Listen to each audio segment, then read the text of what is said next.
श्रीजगन्नाथस्तोत्रम् रत्नाकरस्तव गृहं गृहिणी च पद्मा किं देयमस्ति भवते पुरुषोत्तमाय।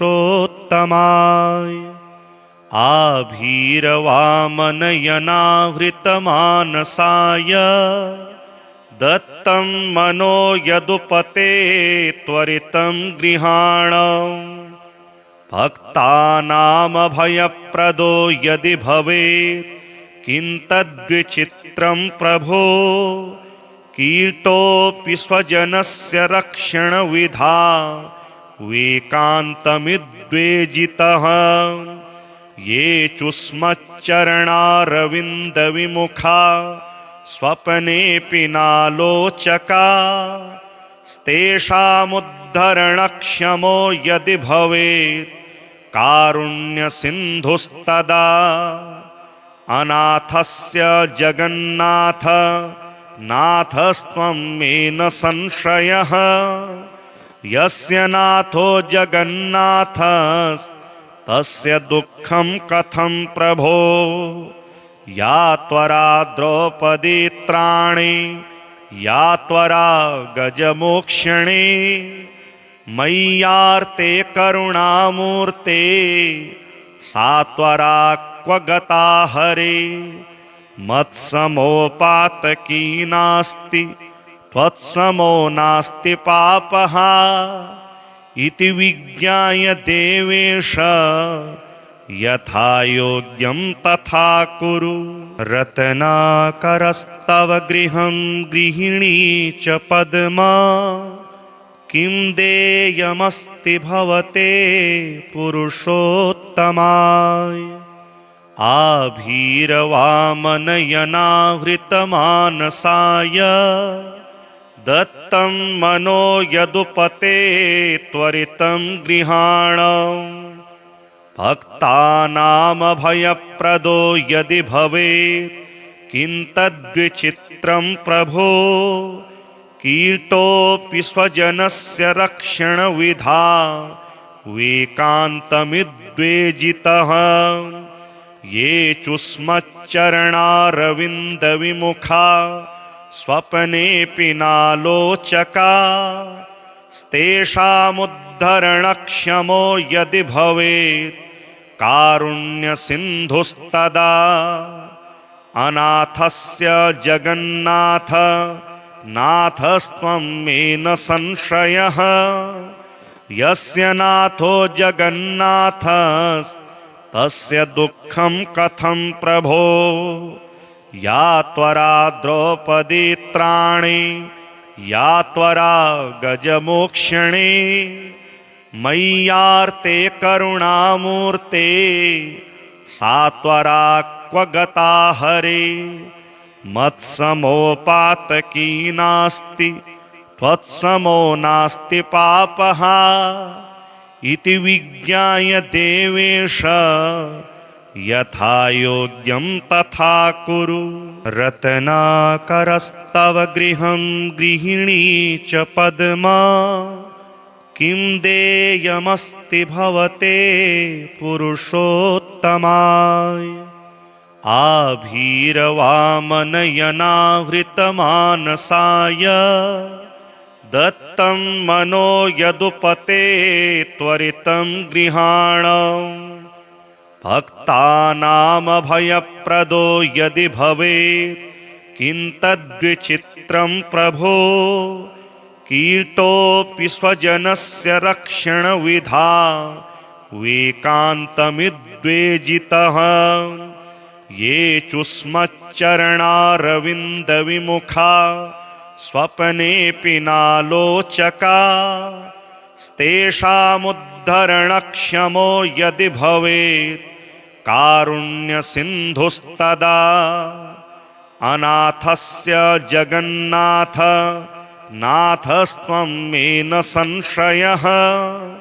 यस्य नाथो जगन्नाथस्तस्य दुःखं कथं प्रभो। या त्वरा द्रौपदीत्राणि या त्वरा गजमोक्षणे मय्यार्ते करुणामूर्ते सात्वरा क्व गता हरे मत्समोपातकी नास्ति त्वत्समो नास्ति पापः इति विज्ञाय देवेश यथा योग्यं तथा कुरु। रत्नाकरस्तव गृहं गृहिणी च पद्मा किं देयमस्ति भवते पुरुषोत्तमाय। आभीरवामनयनावृतमानसाय दत्तं मनो यदुपते त्वरितं गृहाणम् भक्तानामभयप्रदो यदि भवेत् किं तद्विचित्रं प्रभो कीर्तोऽपि स्वजनस्य रक्षणविधा वेकान्तमिद्वेजितः ये चुस्मच्चरणारविन्दविमुखा स्वप्नेऽपि नालोचका स्तेषामुद्धरणक्षमो यदि भवेत् कारुण्यसिन्धुस्तदा। अनाथस्य जगन्नाथ नाथस्त्वं मे न संशयः यस्य नाथो जगन्नाथस्तस्य दुःखं कथं प्रभो। या त्वरा द्रौपदी त्राणे या त्वरा गजमोक्षणे मय्यार्ते करुणामूर्ते सा त्वरा क्व गता हरे मत्समोपातकी नास्ति त्वत्समो नास्ति पापः इति विज्ञाय देवेश यथा योग्यं तथा कुरु। रत्नाकरस्तव गृहं गृहिणी च पद्मा किं देयमस्ति भवते पुरुषोत्तमाय। आभीरवामनयनावृतमानसाय दत्तं मनो यदुपते त्वरितं गृहाणम् भक्तानामभयप्रदो यदि भवेत् किं तद्विचित्रं प्रभो कीर्तोऽपि स्वजनस्य रक्षणविधा वेकान्तमिद्वेजितः ये चुस्मच्चरणारविन्दविमुखा स्वप्नेऽपि नालोचका स्तेषामुद्धरणक्षमो यदि भवेत् कारुण्यसिन्धुस्तदा।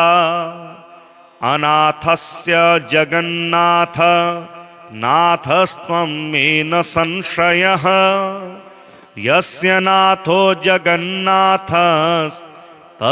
दुःखं कथं प्रभो।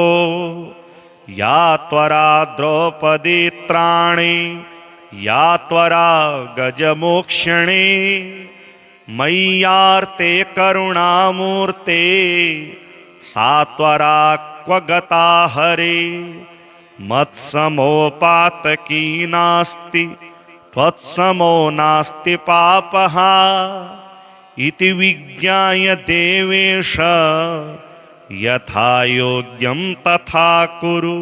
रत्नाकरस्तव गृहं गृहिणी च पद्मा किं देयमस्ति भवते पुरुषोत्तमाय। आभीरवामनयनावृतमानसाय दत्तं मनो यदुपते त्वरितं गृहाणम् भक्तानामभयप्रदो यदि भवेत् किं तद्विचित्रं प्रभो कीर्तोऽपि स्वजनस्य रक्षणविधा वेकान्तमिद्वेजितः ये चुस्मच्चरणारविन्दविमुखा स्वप्नेऽपि नालोचका स्तेषामुद्धरणक्षमो यदि भवेत् कारुण्यसिन्धुस्तदा। अनाथस्य जगन्नाथ नाथस्त्वं मे न संशयः यस्य नाथो जगन्नाथस्तस्य दुःखं कथं प्रभो या त्वरा द्रौपदीत्राणि या त्वरा गजमोक्षणे मय्यार्ते करुणामूर्ते सा त्वरा क्व गता हरे मत्समोपातकी नास्ति त्वत्समो नास्ति पापः इति विज्ञाय देवेश यथा योग्यं तथा कुरु।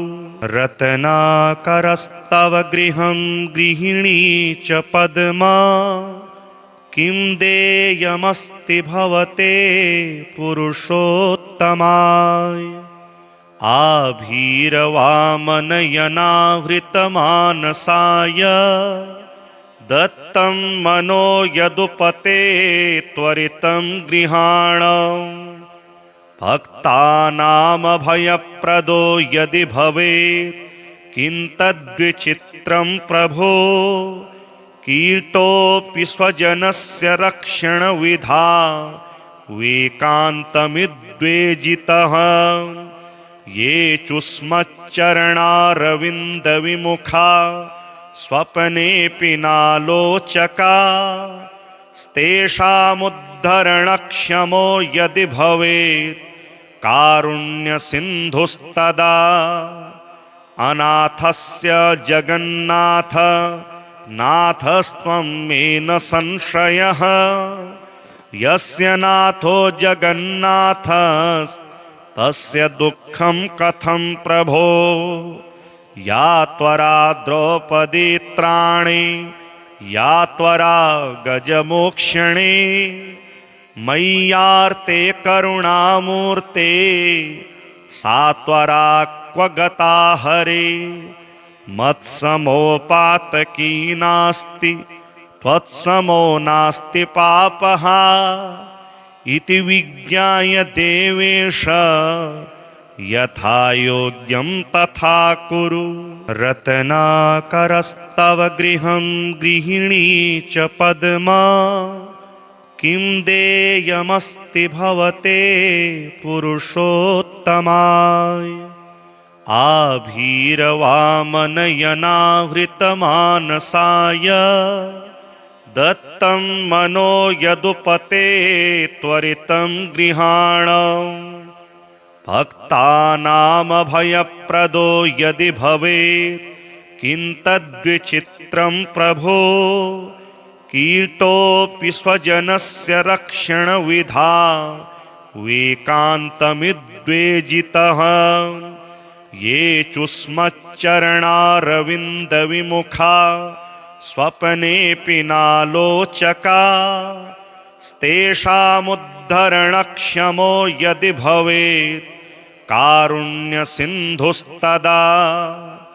अनाथस्य जगन्नाथ नाथस्त्वं मे न संशयः यस्य नाथो जगन्नाथस्तस्य दुःखं कथं प्रभो या त्वरा द्रौपदीत्राणि या त्वरा गजमोक्षणे मय्यार्ते करुणामूर्ते सा त्वरा क्व गता हरे मत्समोपातकी नास्ति त्वत्समो नास्ति पापः इति विज्ञाय देवेश यथा योग्यं तथा कुरु। रत्नाकरस्तव गृहं गृहिणी च पद्मा किं देयमस्ति भवते पुरुषोत्तमाय आभीरवामनयनावृतमानसाय दत्तं मनो यदुपते त्वरितं गृहाणम् भक्तानामभयप्रदो यदि भवेत् किं तद्विचित्रं प्रभो कीर्तोऽपि स्वजनस्य रक्षणविधा वेकान्तमिद्वेजितः ये चुस्मच्चरणारविन्दविमुखा स्वप्नेऽपि नालोचका स्तेषामुद्धरणक्षमो यदि भवेत् कारुण्यसिन्धुस्तदा अनाथस्य जगन्नाथ नाथस्त्वं मे न संशयः यस्य नाथो जगन्नाथस्तस्य दुःखं कथं प्रभो या त्वरा द्रौपदीत्राणि या त्वरा गजमोक्षणे मय्यार्ते करुणामूर्ते सा त्वरा क्व गता हरे मत्समोपातकी नास्ति त्वत्समो नास्ति पापः इति विज्ञाय देवेश यथा योग्यं तथा कुरु।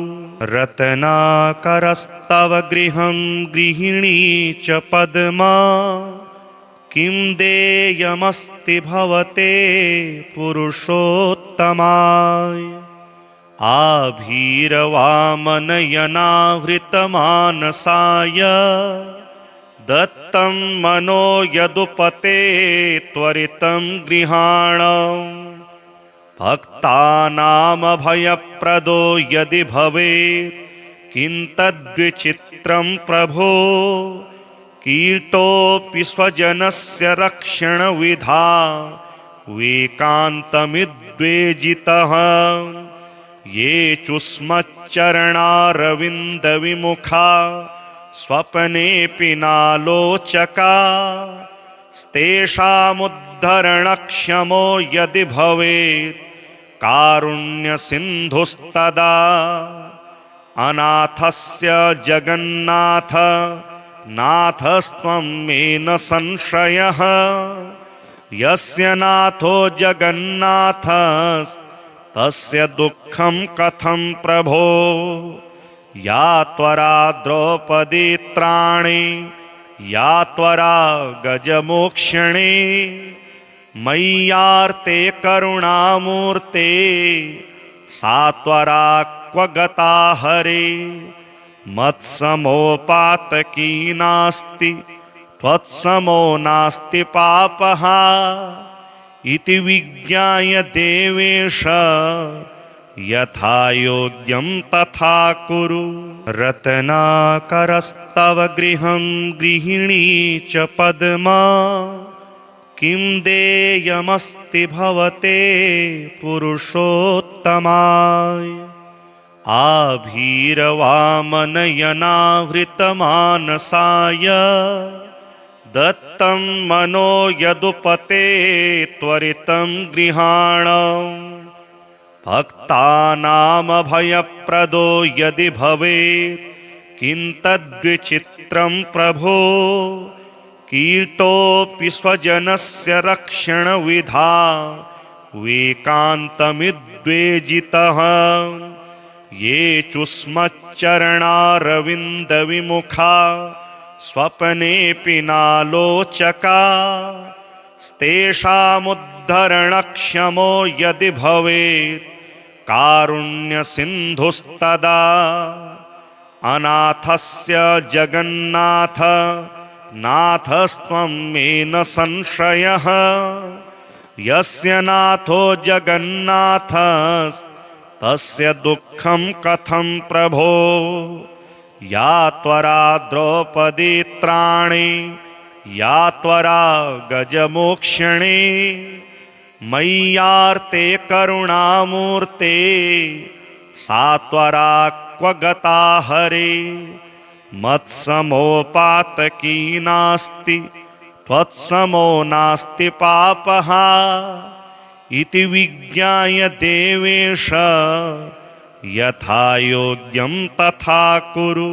रत्नाकरस्तव गृहं गृहिणी च पद्मा किं देयमस्ति भवते पुरुषोत्तमाय आभीरवामनयनावृतमानसाय दत्तं मनो यदुपते त्वरितं गृहाणं भक्तानामभयप्रदो यदि भवेत् किं तद्विचित्रं प्रभो कीर्तोऽपि स्वजनस्य रक्षणविधा वेकान्तमिद्वेजितः ये चुस्मच्चरणारविन्दविमुखा स्वप्नेऽपि नालोचका स्तेषामुद्धरणक्षमो यदि भवेत् कारुण्यसिन्धुस्तदा अनाथस्य जगन्नाथ नाथस्त्वं मे न संशयः यस्य नाथो जगन्नाथस्तस्य दुःखं कथं प्रभो या त्वरा द्रौपदीत्राणि या त्वरा गजमोक्षणे मय्यार्ते करुणामूर्ते सा त्वरा क्व गता हरे मत्समोपातकी नास्ति त्वत्समो नास्ति पापः इति विज्ञाय देवेश यथा योग्यं तथा कुरु। रत्नाकरस्तव गृहं गृहिणी च पद्मा किं देयमस्ति भवते पुरुषोत्तमाय आभीरवामनयनावृतमानसाय दत्तं मनो यदुपते त्वरितं गृहाणम् भक्तानामभयप्रदो यदि भवेत् किं तद्विचित्रं प्रभो कीर्तोऽपि स्वजनस्य रक्षणविधा वेकान्तमिद्वेजितः ये चुस्मच्चरणारविन्दविमुखा स्वप्नेऽपि नालोचका स्तेषामुद्धरणक्षमो यदि भवेत् कारुण्यसिन्धुस्तदा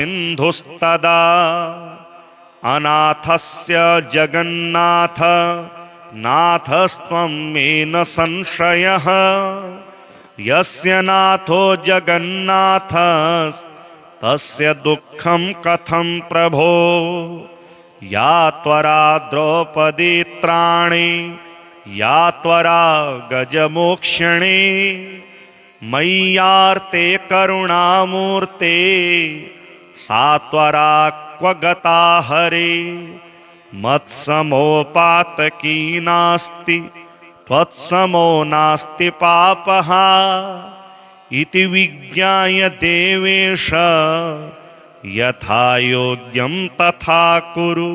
रत्नाकरस्तव गृहं गृहिणी च पद्मा किं देयमस्ति भवते पुरुषोत्तमाय आभीरवामनयनावृतमानसाय दत्तं मनो यदुपते त्वरितं गृहाणम् भक्तानामभयप्रदो यदि भवेत् किं तद्विचित्रं प्रभो कीर्तोऽपि स्वजनस्य रक्षणविधा वेकान्तमिद्वेजितः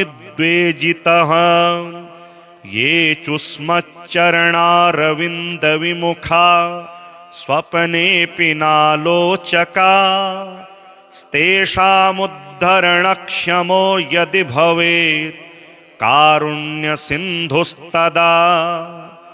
अनाथस्य जगन्नाथ नाथस्त्वं मे न संशयः यस्य नाथो जगन्नाथस्तस्य दुःखं कथं प्रभो या त्वरा द्रौपदीत्राणि या त्वरा गजमोक्षणे मय्यार्ते करुणामूर्ते सा त्वरा क्व गता हरे मत्समोपातकी नास्ति त्वत्समो नास्ति पापः इति विज्ञाय देवेश यथा योग्यं तथा कुरु। रत्नाकरस्तव गृहं गृहिणी च पद्मा किं देयमस्ति भवते पुरुषोत्तमाय आभीरवामनयनावृतमानसाय दत्तं मनो यदुपते त्वरितं गृहाण भक्तानामभयप्रदो यदि भवेत् किं तद्विचित्रं प्रभो कीर्तोऽपि स्वजनस्य रक्षणविधा वेकान्तमिद्वेजितः ये चुस्मच्चरणारविन्दविमुखा स्वप्नेऽपि नालोचका स्तेषामुद्धरणक्षमो यदि भवेत् कारुण्यसिन्धुस्तदा अनाथस्य जगन्नाथ नाथस्त्वं मे न संशयः यस्य नाथो जगन्नाथस्तस्य दुःखं कथं प्रभो या त्वरा द्रौपदीत्राणि या त्वरा गजमोक्षणे मय्यार्ते करुणामूर्ते सा त्वरा क्व गता हरे मत्समोपातकी नास्ति त्वत्समो नास्ति पापः इति विज्ञाय देवेश यथा योग्यं तथा कुरु। रत्नाकरस्तव गृहं गृहिणी च पद्मा किं देयमस्ति भवते पुरुषोत्तमाय आभीरवामनयनावृतमानसाय दत्तं मनो यदुपते त्वरितं गृहाण भक्तानामभयप्रदो यदि भवेत् किं तद्विचित्रं प्रभो कीर्तोऽपि स्वजनस्य रक्षणविधा वेकान्तमिद्वेजितः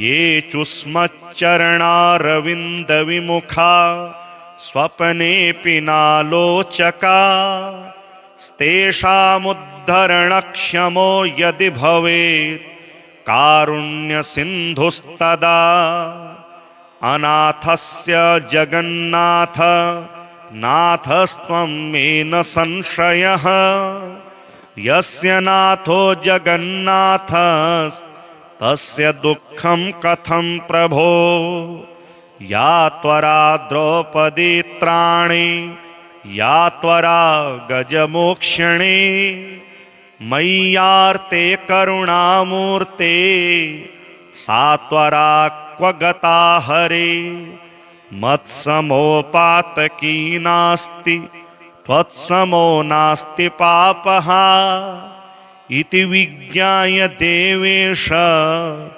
यथा योग्यं तथा कुरु। रत्नाकरस्तव गृहं गृहिणी च पद्मा किं देयमस्ति भवते पुरुषोत्तमाय आभीरवामनयनावृतमानसाय दत्तं मनो यदुपते त्वरितं गृहाण भक्तानामभयप्रदो यदि भवेत् किं तद्विचित्रं प्रभो कीर्तोऽपि स्वजनस्य रक्षणविधा वेकान्तमिद्वेजितः ये चुस्मच्चरणारविन्दविमुखा स्वप्नेऽपि नालोचका स्तेषामुद्धरणक्षमो यदि भवेत् कारुण्यसिन्धुस्तदा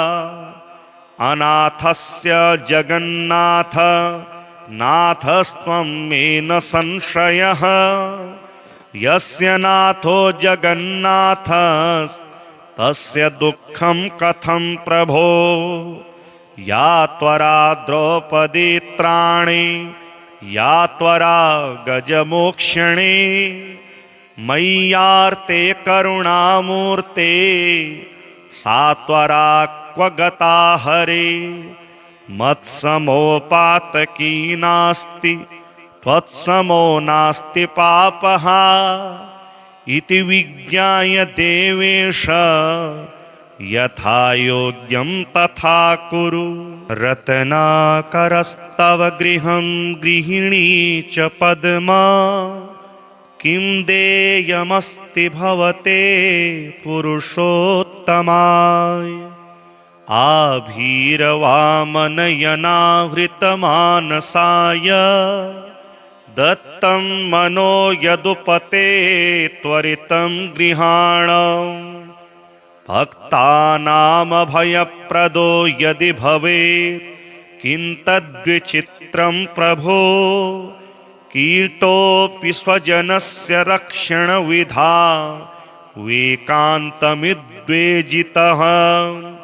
ये चुस्मच्चरणारविन्दविमुखा स्वप्नेऽपि नालोचका स्तेषामुद्धरणक्षमो यदि भवेत् कारुण्यसिन्धुस्तदा। अनाथस्य जगन्नाथ नाथस्त्वं मे न संशयः। यस्य नाथो जगन्नाथस्तस्य दुःखं कथं प्रभो। या त्वरा द्रौपदी त्राणे या त्वरा गजमोक्षणे मय्यार्ते करुणामूर्ते सा त्वरा क्व गता हरे। मत्समोपातकी नास्ति त्वत्समो नास्ति पापः इति विज्ञाय देवेश यथा योग्यं तथा कुरु।